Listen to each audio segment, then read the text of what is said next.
The news coming in exclusively to Spotboy.com from Canada, where Kader Khan is hospitalized, is rather grim. 3 days ago, we brought you the sad news that Kader Saab is critical.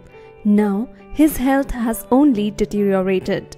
Kader Khan's wife and younger son Shahnawaz are still in Mumbai, but expected to fly out any moment. The 81-year-old legend is being looked after in Canada by his elder son Sarfaraz and daughter-in-law Shahista. A source says Kader Saab's eyes are open. He was making contact with eyes with some family members 3 days ago, but not anymore. The BiPAP ventilator has been taken off and now he's on valve oxygen, which ensures giving him high volumes of oxygen.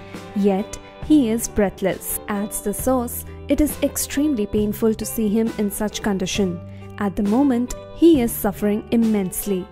Spotboy.com also has it that the family is not taking him home since valve oxygen is far easier to be given at a hospital than at home. Kader Khan contracted progressive supranuclear palsy (PSP) few years back. Sarfaraz had also informed us a year ago that his ailing father was disillusioned with the industry just before his health started to fail. Things started functioning quite differently. The corporates came in, dosti yari sab khatam ho gayi, and it was just kaam se kaam. This put him off completely. Many of his well-wishers reasoned with him, but he was adamant. We don't blame Kader Saab. Change is not always welcome. कहने के लिए तो लोग कुछ भी कहते हैं. Sarfaraz had exclusively told Spotboy.com.